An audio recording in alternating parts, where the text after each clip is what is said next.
नमस्कार, मी नरेश गोपचे. सत्य को जानो न्यूजमध्ये आपलं स्वागत आहे. ऑपरेशन सिंदूरच्या यशानंतर आमगाव तालुका भाजपाच्या वतीने तिरंगा बाईक रॅलीचे आयोजन. पंतप्रधान नरेंद्र मोदी यांच्या सशस्त्र दलाच्या सन्मान करण्याच्या आणि ऑपरेशन सिंदूरच्या यशावर प्रकाश टाकण्याच्या निर्णयानुसार भारतीय जनता पक्ष आमगावच्या वतीने तिरंगा रॅलीचे आयोजन करण्यात आले असून या रॅलीची सुरुवात आमगाव रेल्वे स्टेशन येथून करण्यात आले असून कामठा चौक येथील भाजप कार्यालयात समापन करण्यात आले.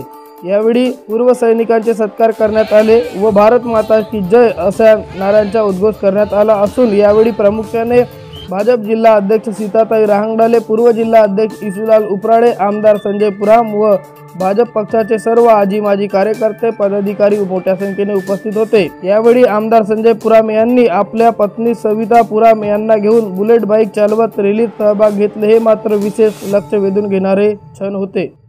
सर्वदलीय ग्रामस्थांकडून ऑपरेशन सिंदूर मध्ये झालेल्या पाकिस्तानला जो धडा शिकवण्यात आला आपल्या भारताकडून, त्याचा जल्लोष म्हणून आज आपण आमगाव नगरीमध्ये तिरंगा रॅलीचे आयोजन केला होता, ज्यामध्ये पहलगाम हमल्यामध्ये आपले देशातील नागरिक शहीद झाले होते आणि म्हणून आमचे देशातील जवानांनी सैनिकांनी त्याचा बदला पाकिस्तानमध्ये जाऊन घेतला आणि त्याचा विजयाचा आनंद जल्लोष आपण आमगाव नगरीमध्ये आज आपण साजरा केलेला आहे.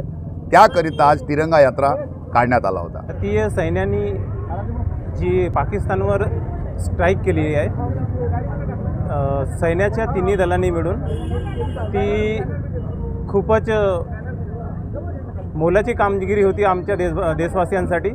आणि भारतीय सैन्य मी समजतो पाकिस्तान काहीच नाही आमच्यासमोर. पाकिस्तानच्या आम्ही तर त्यांना खूपच खालच्या स्तराचा समजतो, कारण आमचा एक सैनिक आणि त्यांचे 10 सैनिक पण तुम्ही कंपेअर केले तरी पण आमचा सैनिक एक सैनिक मोठं ठरणार. आणि ही जी कामगिरी केली याच्यामध्ये जेवढे मीडिया दाखवत आहेत, माझा अंदाज आहे असा, माझ्या 22 वर्षाचा अनुभव सांगतो की याच्यापेक्षाही कित्येक पटीने जास्त पाकिस्तानला नुकसान झालेलं आहे. आणि येणाऱ्या काळात पण भारतीय सैन्याला जे सरकारने फ्री हँड दिले ते खूपच मोलाचे आहे. त्याच्यामुळेच भारतीय सैन्य हे सर्व करू शकले. त्याच्यामुळं सर्व देशवासियांना अभिनंदन, कारण देशवासी आपल्या सैन्याबद्दल त्यांना कॉन्फिडन्स होतो की आपलं सैन्य मागे राहणार नाही आणि हे कृत्य करून दाखवेल, जेणेकरून पाकिस्तानलाही धडा मिळाला. तर मी सर्व सैनिक ह्या नात्याने सैन्याचे अभिनंदन करतो आणि सर्व देशवासियांचे सुद्धा अभिनंदन करतो. अभी कुछ ही दिन पहले हुए पहलगाम में आतंकी हमला हुआ और उसमें हमारे भारत देश के ऐसे 26 निरपराध लोग मारे गए. उसमें जिन जिन व्यक्तियों को मारा उनकी पत्नियों ने पूछा कि आप हमारा सिंदूर क्यों उजाड़ रहे हो, तो उन आतंकियों ने कहा कि बोले जाके बता देना मोदी को.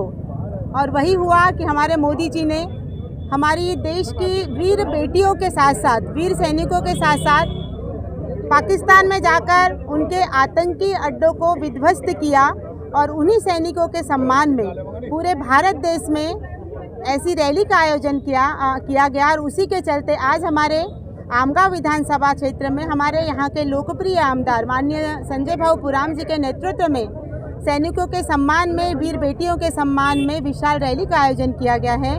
इस रैली में उपस्थित सभी देशभक्त व्यक्तियों से मेरा भारतीय जनता पार्टी गोंदिया जिले की तरफ से मैं उनका मन से अभिवादन करती हूँ, उनका मन से आभार व्यक्त करती हूँ. बोलो भारत माता की.